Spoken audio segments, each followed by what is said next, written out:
Olá, turma! Sejam bem-vindos mais uma vez no canal.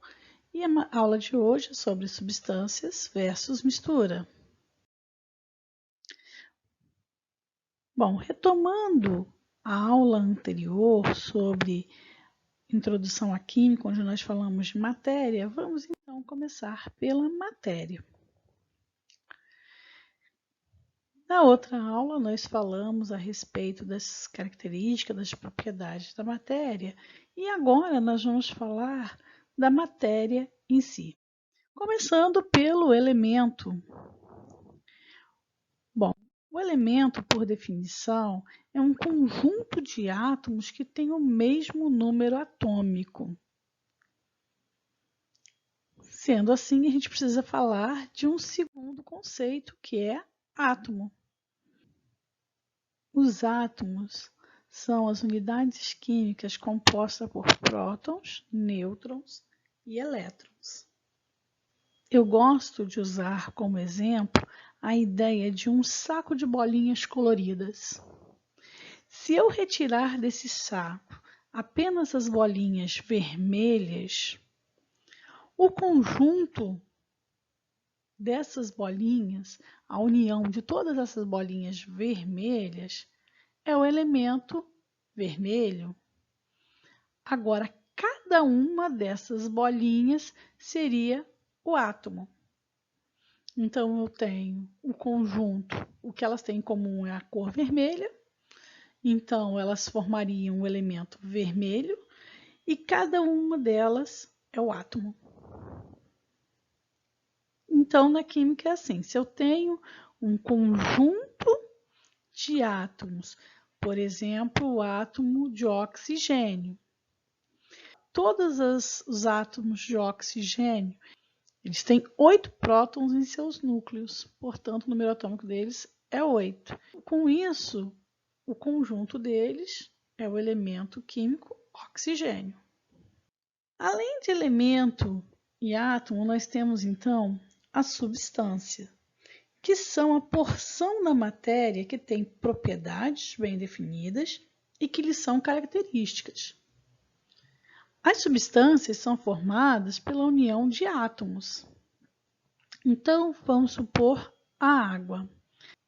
A água são 2 átomos de hidrogênio e um átomo de oxigênio. Então, H2O.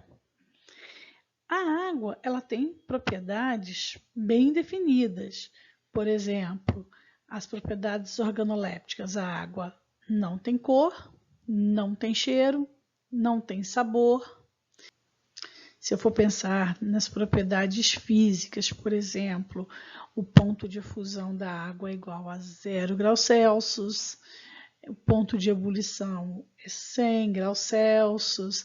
Então, eu consigo definir bem essa substância água e o conjunto dessas propriedades é característica da água.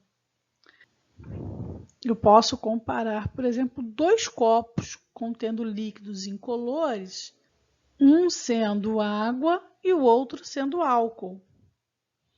Eu vou conseguir distinguir esses 2 frascos, esses 2 copos, utilizando todas as propriedades dessas substâncias.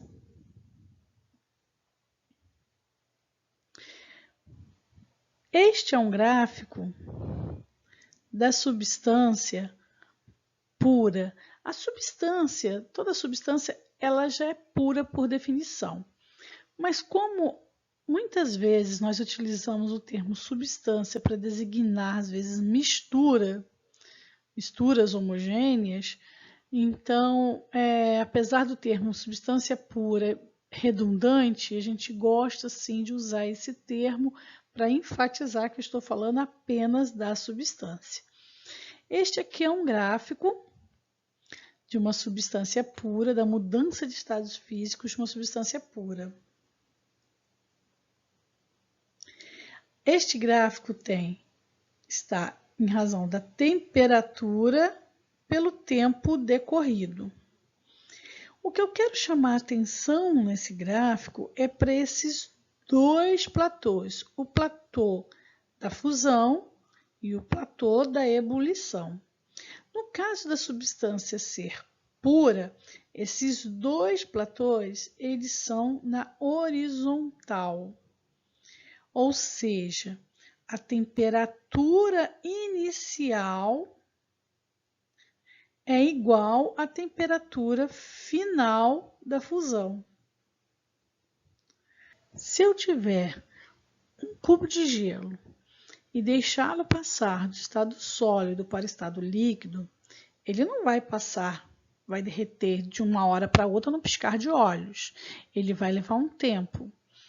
Nesse intervalo do início do derretimento, ou seja, o início da minha fusão, até que ele esteja totalmente derretido, ou seja, o final da minha fusão, vai levar um tempo e nesse tempo eu terei gelo e água ao mesmo tempo. Eu terei sólido e líquido. Neste período da fusão, se eu medir a temperatura em qualquer ponto deste período, eu vou observar que a minha temperatura ela não se altera, ela permanece constante. O mesmo acontece na ebulição. Enquanto eu tenho o estado líquido e gasoso coexistindo, eu terei a mesma temperatura, não haverá alteração da temperatura. Então, essa é a principal diferença entre o gráfico de uma substância pura e o gráfico de uma mistura. Para o gráfico representar uma substância pura, esses dois platôs têm que estar obrigatoriamente na horizontal, ou seja, a temperatura da ebulição e da fusão tem que ser constante. A substância ela pode ser simples, ou seja, formada por um único elemento químico. Então, como exemplo, nós temos aqui o O2. Esse 2 aqui indica a quantidade de átomos de oxigênio presente nessa molécula, nessa substância. Eu tenho H2, igualmente o 2 indica quantos átomos de hidrogênio estão presentes. Eu tenho hélio, ferro, todas eles são substâncias simples. Agora, como saber que este He é um único elemento químico e não dois, já que ele tem duas letras? É bastante simples.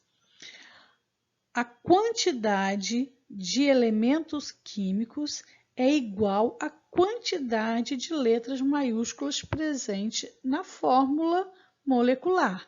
Então, aqui minha fórmula molecular é He, onde apenas o H é maiúsculo. Então, eu só tenho uma letra maiúscula, eu só tenho um elemento. No Fe, a mesma coisa, uma letra maiúscula, um elemento químico. Se eu for observar as substâncias compostas são aquelas formadas por dois ou mais elementos químicos. Eu vou poder observar que, por exemplo, o H2O, que é a água, eu tenho dois átomos de hidrogênio e um átomo de oxigênio.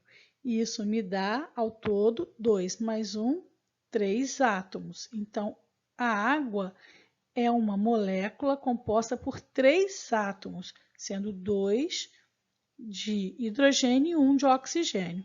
Duas letras maiúsculas, 2 elementos químicos. CO2, dióxido de carbono, mesma coisa.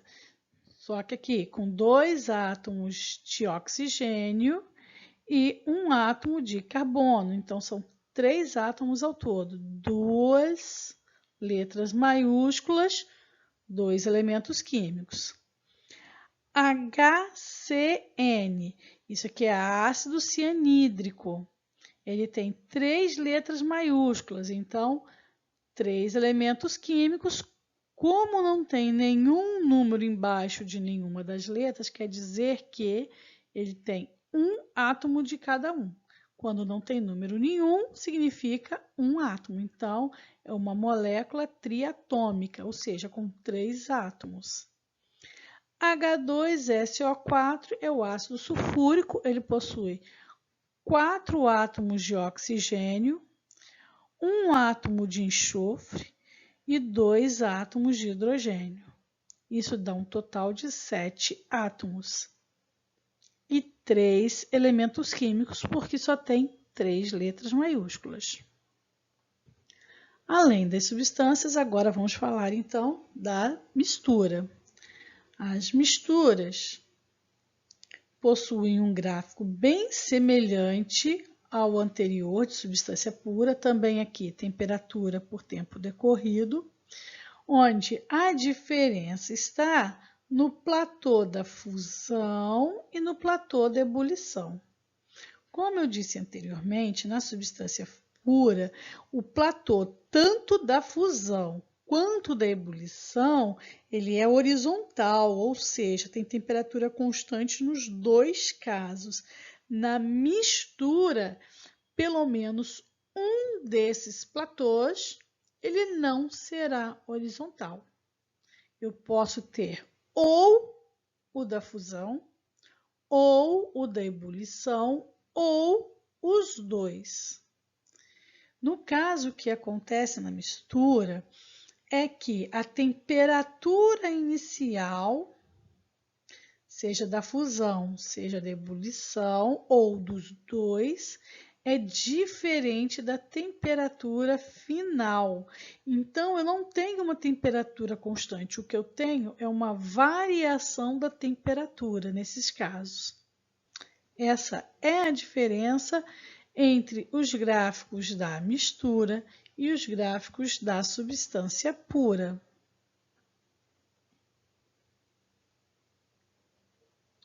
Bom, essa mistura, ela pode ser homogênea, que são as misturas com 2 ou mais componentes, ou seja, substâncias, mas que apresentam uma única fase. Por exemplo, no caso da mistura de sal com água. O sal é NaCl, a água é H2O. Então, são 2 componentes diferentes, 2 fórmulas moleculares diferentes. 2 componentes. Quando eu junto os dois, eu só consigo visualizar uma única fase. Eu não consigo visualizar mais de uma fase.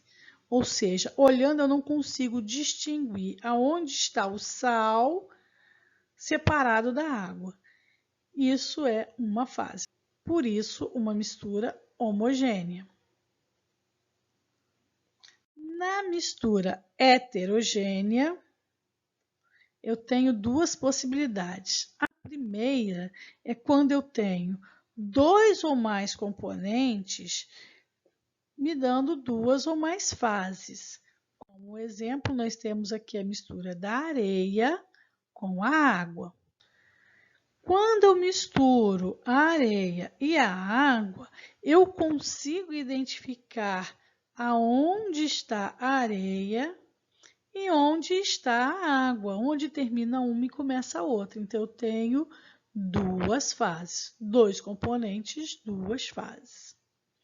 A outra condição da mistura heterogênea é quando eu tenho um único componente, mas esse componente está em estados físicos diferentes.